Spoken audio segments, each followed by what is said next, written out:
at least 3 times between the ages of 9 and about 15, I made serious, and I mean serious, not attention-seeking fuckwit. I took a couple of bottles of vanadine, and then I've rung everyone up and broadcast it on Facebook. Well, not that Facebook existed then, so that I can get a lot of attention. Serious, nobody knew it was happening, attempts to end it all. As in suicide, just in case anyone's not made believe. For some reason, somebody, something, and I'm not religious. Thank God I'm an atheist. Is that right, you can laugh? Brilliant. It's nice. One time I lay down, in Hayward there's a place called Queen's Park Road, it's the busiest road, and at night, yeah, obviously with car lights you can see, but I literally lay down in the road, and I waited for what seemed like an eternity. And it sounds ridiculous, this. In the end, I got fed up of waiting. And I stood up and started walking back to the pavement. And at that moment, a truck went past like that, and you could feel the wind. I was like, what the fuck? It wasn't meant to be, for whatever reason. And this was all because I felt a gap inside. People say sometimes they turn to religion because they feel whole when they found God. God doesn't fucking exist. Sorry if anyone's religious, but God's an illusion. God exists only in the mind of the believer. But strangely enough, it's the same with hypnosis. Hypnosis only exists in the mind of the believer. It's bullshit. So we'll see as the day goes on. However, just as religion can be an immensely powerful force, and well, probably the cause of more wars in history than anything else. So this illusionary thing that doesn't exist, that we call hypnosis, can be immensely positively powerful and negatively powerful depending on the intention it's used with, to manipulate people, which is what we do, but in therapy with their consent. Less so with say hypnosis, but that's semi-irrelevant. So I tried to end it all. Didn't work, so I thought, fuck it, crack on, make the best of it, you know. And I started watching a late night programme. Some of you may remember, anyone watching this from abroad definitely won't. But there was a cult channel for youth entertainment show in the 90s called The Word. See the nods of head, some of you know. If you don't, look at my website, you'll see a clip. And I wrote off to them, and they used to have weird acts on. And they had a guy called Jim Rose, the Jim Rose Circus Sideshow from America, and he'd have acts on that basically they'd get the bits out and put skewers through the ball sack and hang weights on it. And this kind of entertainment, good clean family stuff. Probably why it was on at like 10 or 11 o'clock at night on a Saturday night on Channel 4. And I wrote to them, I thought, I need to be on that. So I wrote to them, and I said, I am Europe's youngest professional stage hypnotist. I told them I was 17, because I was 17 at the time. That's relevant in a minute. They got back to me and they said, call it synchronicity, some will call it the law of attraction, I call it fucking good luck. They got back to me and said, you know what, as it happens, we are putting together a feature that in 3 weeks' time, we're doing a battle of the hypnotists on the Word. And we're going to have a guy called Ken Webster, a guy called Peter Powers, and that's what it was going to be. And at the time, they were two of the main theatre hypnotists. Well, they still are. Peter's moved to Australia now and enjoying immense television success out there. And Ken next year starts his 30th year at Blackpool Pleasure Beach. And they said, but it'd be great. We'll have, you know, like they've been in it years, a new kid on the block against them. Well, so I'm reliably informed, Ken Webster kicked up a stink and went, I'm not going on TV with some young upstart. Peter Powers was slightly more accommodating and turned around and said, well, if he says he can do it, he can do it. I believe that Ken had said that clearly he's not going to be able to do that, he won't be credible that young. So they paid for me to go to London, and I walked into Planet 24's production office, And they said, all right, hypnotise the staff. Now, anyone who knows about stage hypnosis knows it's a numbers game. The more people you've got in the audience, the more likely you are to get more volunteers. From those volunteers, the more likely you are to get some that will be responsive and cooperative and do what you tell them to do. They presented me with 10 of their staff members. This is a bad start. 10 people to start with to narrow down to one. As it happens, look, whatever was on my side that day, and 4 people found their hands well up together. Of those 4, 3 of them went what we know as stage hypnotists as out of it, eyes closed, head on the chest, flopped, hypnotised. And I made the assistant producer's secretary fall in love with me, and the more I clipped my fingers, the more she fell madly, passionately, and deeply in love with me, to the point where she stuck her tongue down my throat, which I probably did let go on for a little bit too long. Remember, I was only 17, bloody hell, my mother wouldn't let me near a naked flame. So yeah, I probably enjoyed that a bit too much. I got the gig. And said, come back on, it's Friday night, not Saturday night, come back on Friday night. And I went, Ken Webster refused to take part, so I go on air, there's just me and Peter Powers, the videos on my website, magicalguru.com. And I went out to around 2 million people on the night, which might not sound a lot, but for the nature of the programme, that was a lot of viewership. And then things just went crazy. Overnight, I got a residency in High Wycombe, near London, at a place called the London Bus Emporium, where I was doing shows every night of the week. Well, they were open, when I say every night they were open, which was Wednesday, Thursday, Friday, Saturday and Sunday. But on Saturday I'd do 2 shows, an early one for the bar crowd and then later on. And I got a bit of a following, the Wycombe Wanderers football team, brought other football clubs with them, I hypnotised the players on stage. And then I broke into the London circuit. And this is where things start going a bit wrong. Because I still, by then, I'd labelled myself the king of hypnotists. And when I was on stage, that applause, the laughter, made me feel worthwhile.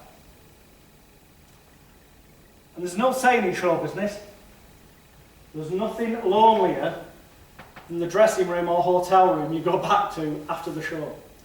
Anyone who's been involved in performing will know exactly what I mean by that. It's gone. You're back in reality.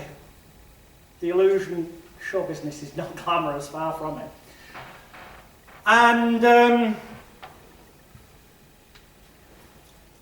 because the football players had come and then they brought other people and celebrities of the time, most of whom you probably wouldn't have heard of now, I ended up getting taken regularly to Stringfellows in London, and I ended up doing some stuff at the Sunday Sport Page 3 Girl of the Year Awards. That was on there, and I had some interesting sexual encounters with Page 3 girls that bear little relevance to this event other than there are perks to being a hypnotist. I didn't hypnotise them, because hypnosis doesn't exist, but there are perks. You get a perception of having some power. A lot of women find that very sexy. I always say if you put a microphone in somebody's hand, immediately they become 20, 30, 40, 50% more attractive to the opposite, or same sex, depending on your preferences. And in this environment, call it peer group pressure, it was the dumb thing to take cocaine, or smoke cannabis, and drink copious amounts of champagne. It ridiculous, you know, I mean, it was probably back then maybe 20 quid for a bottle of Moet in the supermarket. It was 100 quid in Stringfellows for the same fucking bottle, because you're in Stringfellows. It had this brand, it had a perception, it had this perceived value. People wanted to be associated with being there, so they would pay a premium for it. All of this is incredibly relevant to hypnosis if you think on it. So yeah, in the early to mid-90s, probably from about 1993, until around the end of 97, start of 98, more like the end of 97. I made that very clear for legal reasons. I would have been labelled an alcoholic, drug addict, sex addict, fuckwit probably as well, arrogant twat, which were the effects of the drugs, alcohol and all this, and manic depressive. That's what I would have been labelled as. Now, one day I literally did wake up after having had a bit too much to drink and other substances and vomit all over the bed and thought I'm fucking lucky to be alive. Because I'd heard stories of people trying. And it literally was that. I never touched cocaine again. I can't say I never touched cannabis again. There was one or two occasions, but only one or two. And drinking was no longer wake up in the morning and reach for a bottle. And that's what it was, just that, as quickly as that. And I've met people who work in the conventional medical therapy type thing, and they go, oh, so you're a recovering addict. I said, no, fucking no. Recovered in well, I didn't recover. I stopped being an addict of those things in 1997. All this recovering addict shit is negative suggestions. In fact, the fact they keep going to support groups, 13 steps, 12 steps, bloody AA, Alcoholics Anonymous, the first thing you do is stand up and say your name. That's not very anonymous, is it? Hi, my name's Jonathan. I'm a recovering alcoholic. Give yourself fucking negative suggestion, why not?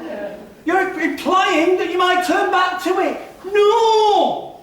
Stop. Don't do it again. You're now not an alcoholic. And you know what? If you have a drink, that doesn't make you an alcoholic. You start getting paralytic and waking up, then you're an alcoholic again. But all this relapse shit, it's all negative suggestions. It completely is. It's just people get labelled with things. And it's all to make money out of people. I've got to keep down. It's all right, I'm on track. But during those times, that filled the hole. Or, as they would say, it watered down the issue, or it created a smokescreen. I was smoking about 60 a day at the time as well. Yeah, so either watered it down, smokescreen, buried it, escaped, call it what you will, whatever metaphor. But there was still that gap inside, where I needed that. And so that carries over, because before I came here, my daughter Ashley, who's 8 now, and she's involved in musical theatre and the arts and stuff, she said, Dada, good luck, break a leg, and I hope that at the end of the day, that everybody claps and claps and claps, and when they do that, they stand up. She doesn't know it's called a standing ovation. She said, but she'd been to see Take That, the new musical, and she said, at the end, we all stood up and clapped, and they seemed to like it, and they came back on stage again, did a bit more. Well, you wouldn't want to disappoint that little girl, would you?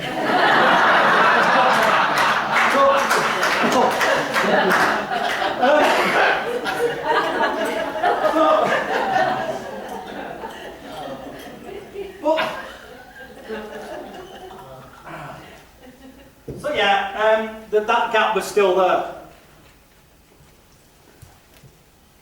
And about that time, well, a bit before that, I'd actually started working, because I was socialising with celebrities. I unfortunately discovered that were you to supply information about celebrities to, let's say, newspapers like the News of the World, that it could be quite lucrative. And I ended up becoming an undercover journalist. with great cover as a hypnotist. And I scammed, pranked, call it what you will, hundreds of TV shows around the world and appeared on them in different names, with different disguises sometimes. Although, to be honest, a blind man could see it was me. But apparently with different disguises, different names. One minute I'm a guy who's apparently got these pet snails and my missus wants me to get rid of them. Another time I'm a man who's addicted to beetroot and eats like 6 jars before lunchtime, and I had to sit on the big breakfast live for like 2 hours eating this. If ever you eat that much beetroot, don't be worried if your wee is purple for you. Nothing wrong with you, just you've had that much beetroot. And all manner of ridiculous made-up stories. I learned through experience that there is next to no truth whatsoever in anything you read in any newspaper. There's the smallest grain of truth, the rest is bullshit. And I decided I would expose this, so I wrote a book.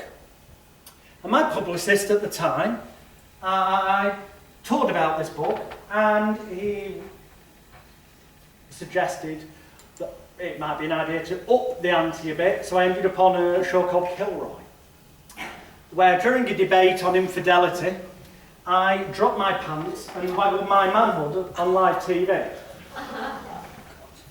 Needless to say, it caused something of a shitstorm in the media. I also got very well paid for it, look, because coincidentally it was the first day that Kilroy was going head-to-head with the Trisha show on ITV. And there I was known as being somewhat controversial and getting headlines. So they paid me to, their words were, they didn't say get your cock out, but what they did say is, if you could do something controversial that would get us in the papers, to help ratings, oh, I did that. So I decided this would be a good time to release the book, and I thought, you know what would be the PR La Resistance? The fake shape was getting famous then, Mazza Mahmood, for exposing celebrities under his fake shape guise as an oil Arab. That'd be cool to screw him over. I'll go in and I'll record him. Now when the story comes out, I'll release to a rival newspaper the recordings that prove I screwed him over, and that what actually happened compared to what was printed bore no real relation. What I didn't know at the time was that my publicist, I knew he was a journalist, I didn't know he was an undercover journalist for the News of the World, and it had been for years, and regularly worked on stories with a one Mazza Mahmood, aka the fake sheikh. So it was something of a mistake that I'd mentioned that I was going to do this to him. Yes, I did engineer a meeting with Mazza Mahmood. Yes, I did go in and offer him counterfeit coins ultimately. No, I did not say the majority of other things they put in that newspaper, as the tapes proved in court. However, we'll come to that in a minute. The story appeared. I didn't know until the story had appeared that my publicist was linked to Mahmood, so they actually knew that I was trying to set him up. So they knew they were being recorded, but I didn't know that. I go to the police station the day the newspaper goes out, and I go, that's me. You may want to question me, because according to this, I'm a drug smuggling, counterfeit money supplying, Uzi gun salesman, pimp of underage girls. Apparently I'm a one-man mafia of the underworld. I said, however, these tapes here prove it's bullshit. And they went, we're not interested. We've not had a complaint off the News of the World, so unless we get something off them. They literally told me to go away, Rochdale Police. And then later that week, I came home, and the door to the house had been rammed in with one of these enforcer things, and I got told by the neighbours armed police had showed up, because obviously they received alleged information that I was a firearms seller. And everything down to sauce bottles had been emptied, looking for drugs, I assume. And there was a note left there. We called the police. They contacted us. Oh shit, it was a joke, it's not. So I did contact them, I went in, got questioned. This took 2.5 days of questioning, because the police say to you, anything you don't tell us now that you may later rely on in court can look bad for you and all that shit. So I said, right, we need to start On the 13th of August 1975. I kid you not, I went through my life because they had to understand what led me to think it was a good idea to expose the media. And what I'd done previous up to that, where I had exposed the media, why I thought I'd be fine and have what they call journalistic licence. I found out that the police only give you journalistic licence if you are a current valid National Union of Journalists member, which I wasn't because it had expired. Because actually on the back of the card is a number that says, if this person's arrested for anything, call this number and we'll confirm he's a journalist and working on a story. And that's how the fake sheikh walked free for years, despite the fact he was engineering and manufacturing crime. Because all he was a criminal with an NUJ card. Unfortunately, the judge decided that, despite the fact in open court he said that he knew I'd set it up, the tapes proved that, the police actually said that, the police didn't want me to go to court, but they had no choice but to mention it to the CPS, they decided to go for it. Only thing I was up for was supplying counterfeit coins. At no point was I charged, cautioned, or anything on any level about guns, drugs, prostitution, underage girls, because they knew it was all bullshit. The police themselves said in court, even the counterfeit coins they knew was bullshit, and they also knew the only way that I was able to supply them, I didn't know where to get them from. But how strange. My friendly journalist publicist, Alan Breeze, suggested it might be an idea if I at least gave them something to strengthen the impact of my story when I exposed them. He told me where to get them. And strangely enough, when I was trying not to get them, as it were, Mazda Mahmood gave me the money up front. It's not legally allowed now. That's called making a crime happen. There's a fancy legal term for it. But that's what he did for years. He supplied himself.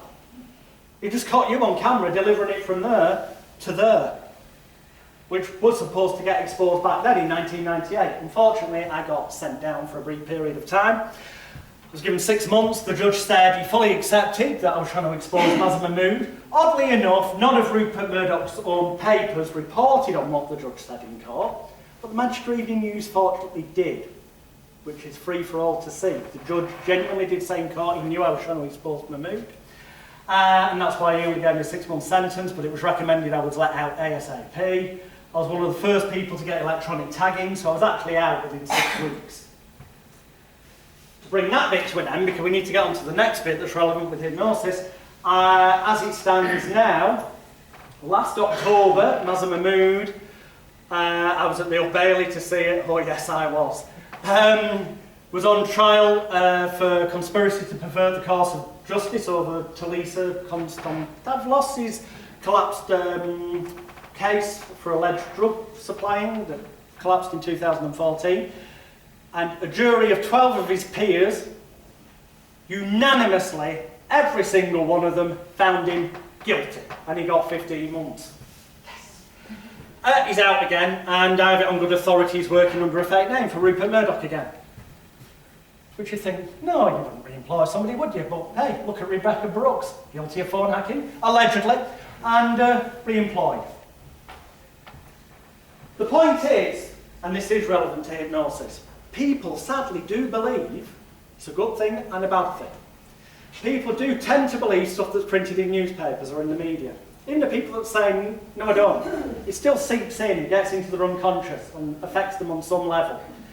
That's why I never watch television news. I don't listen to the news on the radio. If I want to know what's going on in the news, I'll look at several different mainstream news sites and also several alternative news sites, piece them together, see what cross-relates, and that tends to be relatively close to the truth. But more often than not, very different than what they'd want you to believe. But the thing is, people are influenced. They believe things because it's got this perception of credibility. The majority of people did not believe for 1 minute that this undercover journalist for the News of the World was actually engineering crimes. He was committing crimes. He was buying and supplying drugs to people so that there could end up being a story. You look at it and you go, that's fucking ridiculous. That had never happened.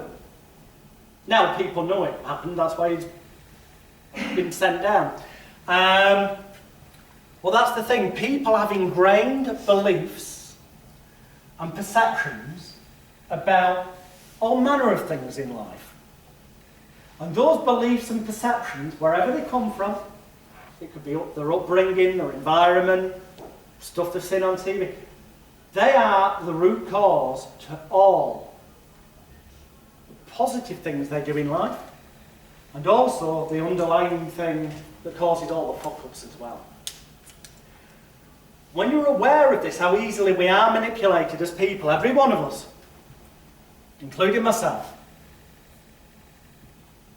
then you start to see the bigger picture and realise, well, hang on, if that's what's going on, surely if we take that and use it with the intention of helping people to overcome habits, addictions, fears, phobias, stress, anxiety, depression, whatever label you want to give it, then surely that's probably a really good way of sorting them out pretty rapidly, given that's what caused it in the first place. You know? Well, maybe sounds all a bit too simplistic, but I also realised from my media background that credibility. News of the World was the biggest selling newspaper in England at the time, before it got shut down for phone hacking, a dead girl's phone. Bastards. People believed it. Yeah, they might have called it News of the Screws. They might have gone, oh yeah, there's going to be a bit of tits and arse in there. But to some level, even if they said consciously they weren't believing it, it was going in. These things affect people and perceptions and stuff. So by the same token, when you're aware of this, you know that even the smallest little thing, when you as the therapist or stage hypnotist become aware of it and engineer every little thing along the way and realise everything you say, everything you do, everything they see is a massive suggestion even before they get to you, then most of the work's done before you even get them in front of you. And that's why I developed certain things. So, for example, oddly enough, by this point, I got something of a reputation, oddly enough, by 1998, when I got this story in the News of the World and got me cock out and Kilroy and stuff. Strangely enough, none of you winky-wanky, arty-farty, tree-hugging, oh, we love you as long as you pay us between 80 to 200 quid a year to be a member of our wanky boys stroke girls club, to have a piece of paper on your wall. None of those would have touched me with a barge pole. But I'm acutely aware that that's the kind of bullshit that the general public need to see for credibility. So, I devised the Association of Complete Mind Therapists, which frankly I think is fucking genius, and I'll tell you why. Because, and you can all become members of this, but there's no yearly fee. There's no yearly fee, I'll tell you up front. You pay once you're in, you never pay another penny ever again. You just have to agree to the code of conduct. And the code of conduct is this simple. Don't break any statute laws or common laws.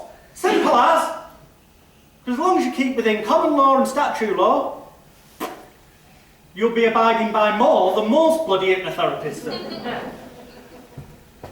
So yeah, it's genius, because not only is the logo be designed for me so that the C and the M are reminiscent of a heart, caring and sharing, so it's a visual suggestion. And imagery goes into the mind much quicker. That's why they say a picture sells the story in a newspaper.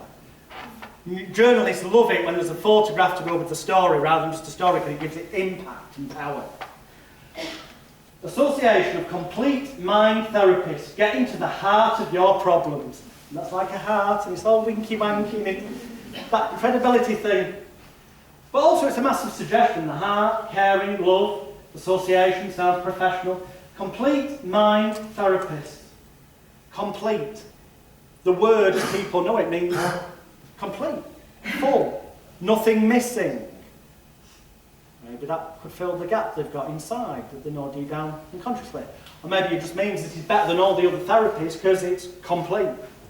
It's a massive suggestion. And if I say so myself, the best investment you'll make is joining the ACMT. Not just because you can use that logo and never have to pay yearly fees, but also because as a member you can get public liability insurance through the company I'll give you the details of, for between £40 to £60 a year, which is cheaper than some of the so-called winky-wanky organisations who say they'll save you money. So actually you save money as well. But the point is, it's a massive, massive, massive suggestion. We did them in other colours because we know that for certain niches, for different colours affect people in different ways. So had them done in different colours as well, and different designs for different leaflets. But the point being, association, complete mind therapy is the credibility thing. Yes, I have my piece of paper on the wall from the Association of Professional Hypnotherapists and Psychotherapists. Did I mention that? That was in 1989. I've got that on the wall, but I thought, no, we need some more logos and stuff, for credibility. So, over the years, some of these are a long time ago, some are more recent, but you get the idea and the logic behind it. It's more the message. But you can end up with permission to use all these logos for that one-time fee. Not separate fees, one time only, ever. You get the fucking lot. Nothing else ever to pay. So, came up with virtual gastric band hypnosis, a complete mind therapy approach, and the words are being compressed by a band. The stage hypnotist, there's a professional organisation of stage hypnotists, posh, sounds upper class. It's all about perception. It's about creating an image in people's minds. Our minds, our unconsciouses, our subconsciouses, call it what you will, whatever label you want to use. Work on imagery. So there's complete mind therapy I offer, which is a cutting-edge combination of the most powerful elements of hypnotherapy, NLP, creative visualization, and other cutting-edge personal change techniques. It's a nice way of saying anyone who's not doing complete mind therapy is shit. If you say that, it looks negative in marketing, but that is the mental image it conjures up in people unconsciously, which is one of the reasons why I'm able to charge 500 quid a session. Not because what I do is any different, well, it might be different, but ultimately it's the same as what you all do. It's marketing is the key. So I thought we need some more winky wankiness, because it came out with all this shit like havening, which basically is give yourself a fucking hug while you repeat some suggestions and do some other shite. Bullshit. They're all just important seeming ritualistic processes. But I came up with a thing and I called it MELT. Mind Emotion Liberation Techniques. Also known, as mentioned on my website, as Make Everyone's Lives Trauma-Free. And the idea is that come along and I'll help you melt your problems away. Suitably, winky-wanky, arty-farty, to sound credible. Because the sad thing is, the more winky-wanky, arty-farty, shitey bollocksy, ridiculous the concept, the more therapists seem to think they need to go on an event and waste loads of money to learn it. Whereas if they'd been taught right in the first place, they wouldn't need to. Because they could just, well, pay me once and get all the bloody logos they could ever want and bits of paper for the wall. 26 different diplomas in my elite hypnosis bootcamp. I kid you not, because you want a diploma relevant to your niche. If you want to make money from pain removal, you don't want someone up saying you're a hypnotherapist. No, no, no, no, no, no. You might have that, but you want the one they see first to be rapid pain control consultant. You're clearly a specialist at that. If you're niching in phobias, you want the rapid phobia removal consultant diploma. Trust me, every niche is covered in the bootcamp. And then this is my PR resistance. And if this doesn't deserve a round of applause, fuck knows what does. Not that I'm queuing it, but you see, we're not allowed, with British advertising laws, we're not allowed to say that we will offer our clients a cure. We're not allowed to do that. You are now, for a one-time fee. Because you could qualify, learn, get your diploma in, and get to use the logos of C.U.R.E.D. Cured. Complete unconscious reprogramming for emotional disease and distress. You can now use the words on your websites for ranking legally. You can say, come to me and I will give you the cure so that you leave my office cured. And then put in brackets, complete unconscious reprogram for emotional disease and distress, so you're not misleading anyone. And you're legally then able to use those terms in your search engine rankings, which, trust me, people do search. Because if you're on Google and you can check what words people do, I want a cure for this. Suddenly, you come above other therapists. got a one-time only fee. I'm not here to tell you stuff, that is a joke. You don't have to buy it, but obviously you will feel the need to as the day goes on.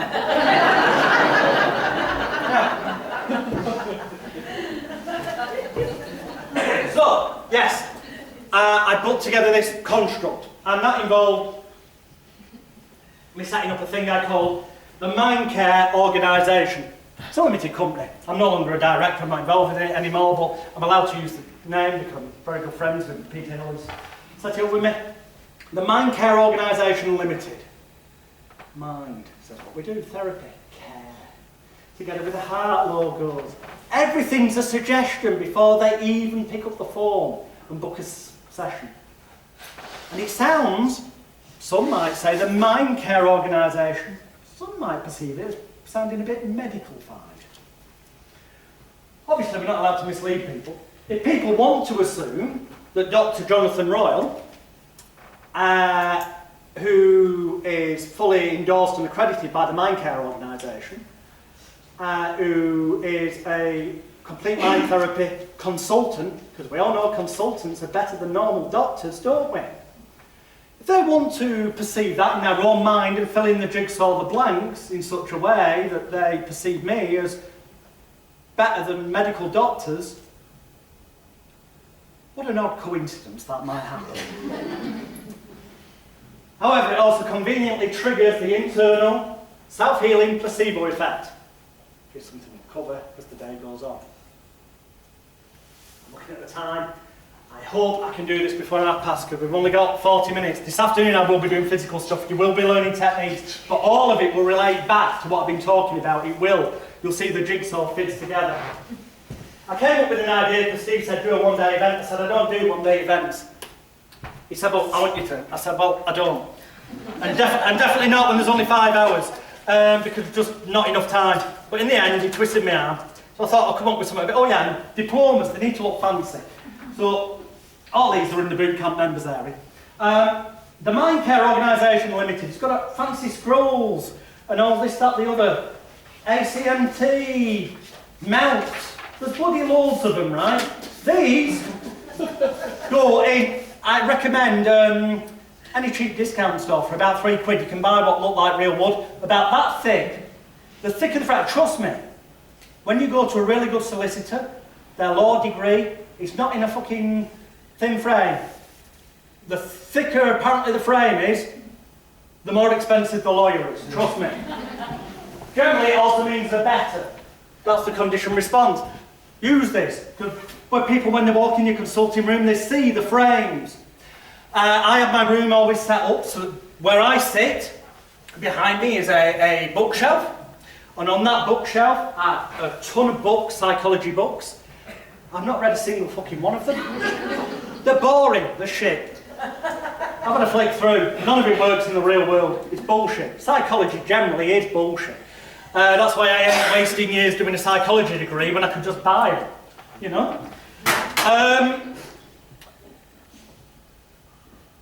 They walk in, they see this, it's like you go into a doctor's, it's not so much now, because doctors now, sadly, it used to be you go in, tell them your symptoms, and they might get out a copy of MIMS, flick through, and then tell you what they were going to prescribe. Now they tap it in the computer. Now, oddly enough, I used to joke years ago in my seminars, which you'll see in the boot camp, well, you'll see on some of the stuff I've given you actually, some of the stuff I've given you, I mentioned this from years ago, I'll say, what's the point of the doctor? Now we've got the internet, why don't we just they must be able to set it up so that the computer system, because they're using it in the office, tells them what to prescribe, and then they write it. You must be able to get it emailed. Lo and behold, on British television, 2 nights ago, I saw an advert, you can now Skype us, and we'll email a prescription to your chemist so you can pick it up. That's how fucking valuable conventional medicine is. It's bullshit. It's all a placebo effect.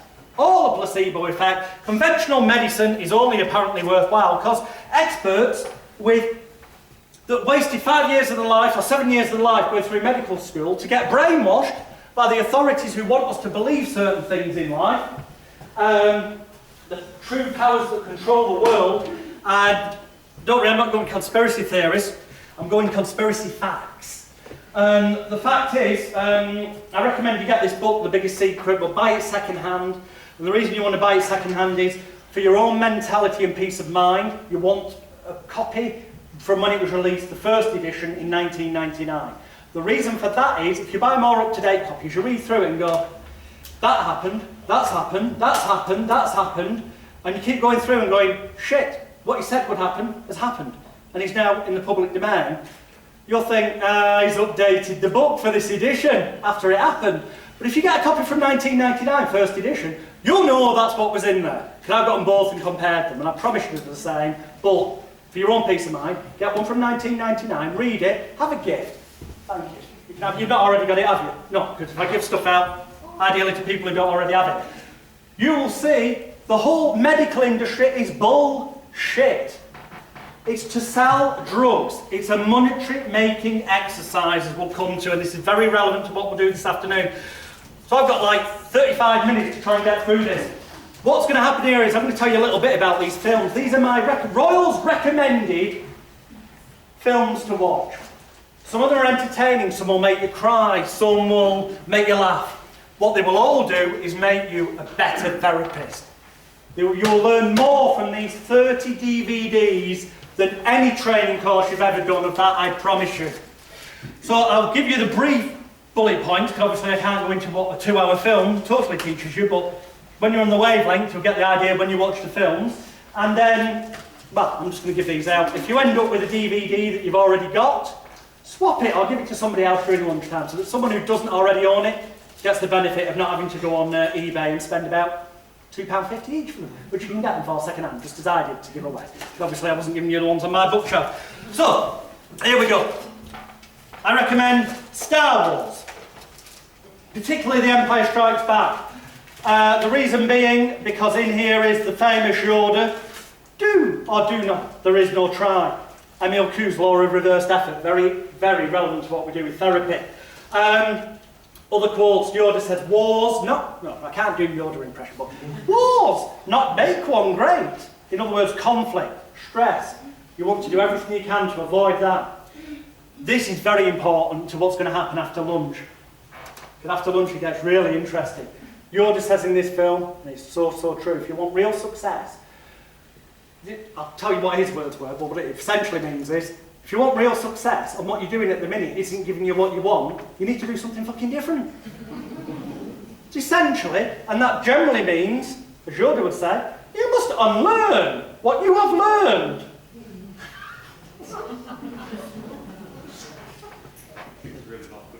Yoda, I won't do advice, because I really can't. Beware of the dark side, anger, fear, aggression. The dark side of the force they are. Easily they flow. Another Yoda quote. You will know good side from bad when you are calm, at peace, passive. So everything negative, stressful, everything positive is calming, relaxing, makes you feel happy. Two direct polar opposites, pain, pleasure. Incredibly relevant to what we're going to cover this afternoon. Oddly enough, originally Star Wars started off as 3 films, a trilogy. Then it's become a trilogy of trilogies. The power of 3. You see it in the films. That's why in lots of constructs, the power of 3 is very powerful to the human mind. You've got the conscious mind, the critical faculty, the stroke analytical area, and then the unconscious or subconscious mind, depending on which construct or school of thought you come from. Or some people say, fuck the critical faculty, it's the conscious mind, the subconscious stroke, unconscious, and the superconscious. But it's always in 3. Power of 3, there's a reason. That's why suggestions, to be really powerful in a therapy session, should be repeated at least 3 times. The first time the conscious mind goes, and I know you're going to say, well, no, it doesn't, because they're hypnotised. Bullshit, hypnosis doesn't exist. Get that out of your mind. The first time consciously they go, Second time critical faculty goes, fuck this. I've heard it before, and ignores it. Third time it gets to the unconscious mind where it can actually have an effect. Suggestion should be repeated. Suggestion correctly expressed, suggestion repeated powerfully enough, with enough conviction, enough confidence, enough charisma, and intent projected is what makes the changes. Remember that sometimes the bad guy wins. Sometimes there isn't a happy ending. There will be some clients you can't help. I don't care what technique you learn. There's nothing on the planet that works 100% of the time with 100% of people. And anyone who tells you there is just trying to sell you another fucking course. And they're full of shit. And there's loads of other quotes, but the last one I'll leave you with, this I've got to skate through 30 of these in 30 minutes, is when he makes the X-Wing levitate by mind power out of the swamp. He says there's more to understand than what's on the surface. Truth often comes from what cannot be seen. If you've already got it, swap it with somebody in the break. Patch Adams, great film. It was a true story about a doctor, and he found that laughter helped kids feel better and live their lives longer, and apparent miracles happen. It preaches the message that laughter's the best medicine. Unless you're diabetic, then insulin kind of works better, I find. But the thing is, laughter is the other end. So if you've got fear, stress and negativity here, the polar opposite of that, the positive, happy stuff, is laughter. And it releases different chemicals in the body. Laughter releases dopamine, serotonin and other feel-good chemicals. You don't fucking need to know that. The therapy client in front of you doesn't give a shit about what brain chemicals. All they're bothered about is the result. But I'm just pointing out that I do actually know this stuff, but it's irrelevant.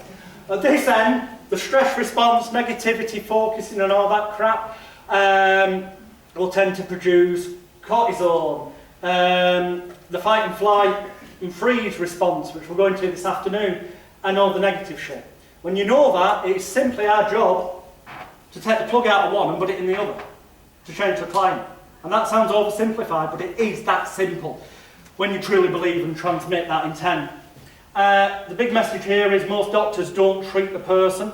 They go, oh, have this drug or whatever. In this film, the real message is make the person feel loved, wanted, needed, appreciated, cared for, cherished and valued. And also, yeah, two final things. There's much more it covers, but I haven't got time, is learn to love yourself first. You know, the site Sick Mind Fraud said most therapists are merely people searching for answers to their own problem. Unfortunately, the majority of therapists, and that's why they're not particularly successful, are still searching for the fucking answer. They've no real right to be helping people. They've not sorted their own shit out. And nobody ever sorts their own shit out 100%. There's no such thing as perfect in life. But you need to be able to fill that hole so that deep down you don't feel empty. But that's something for yourself. Small gestures can have a massive impact. They really can. A little daft thing, a little technique that's as bullshit as anything else, if delivered with belief and conviction, and that's transmitted to the client so they buy into it, truly can be life-changing. The kid. Short and sweet, I'm going to quick on this. There's a child within us all. The formative years, the same psychology, are from the age of 0 to 7.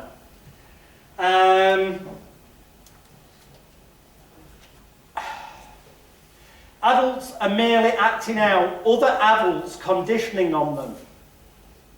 So if they have problems, they're probably just acting out what's been conditioned into them. So if we can condition them into something else and make it more pleasurable to do that new behaviour and painful to continue doing what it is they don't want to do, or make it painful to not do what they want to do and pleasurable to do it, it is as simple as that. Quick word on inner child therapy. There's this school of thought, oh, let them find the inner child, it needs healing. You know what? I believe that can work with some clients. In 1991, I was very fortunate that there was, in his own way, a bit of a maverick. He was on the committee for the National Register of Advanced Hypnotherapists in the IAH at the time, a guy called Paul Brady. He ran Rochdale Hypnotherapy Centre. He knew how old I was, he'd seen the public, but he still rented me a room at Rochdale Hypnotherapy Centre. And I studied Neil French's course, and for a while I did analytical hypnosis, and I ended up, despite the fact that I really shouldn't have been, but I ended up treating one hell of a lot of rape victims and people who suffered abuse, and this, that, the other. And one of the approaches, aside from analytical mind raping, of getting them to relive it totally unnecessarily, as I later realised, a few years later, I realised that was fucking cruel. But I've been led to believe that's the way to do it. No, you can do all this content free. You don't need to mind rape people. You don't need to put them through more pain. They come to you for a solution. That solution can be achieved without fucking about with their heads in any negative fashion. But one thing that did work, and sometimes in certain contexts I'll still use, is at the end of what I call a complete mind therapy session, which I'll talk about this afternoon, my one session approach. If I think it's something like a rape victim, well, I know because they wrote this shit down, I will give them a cushion, and while they're apparently in trance,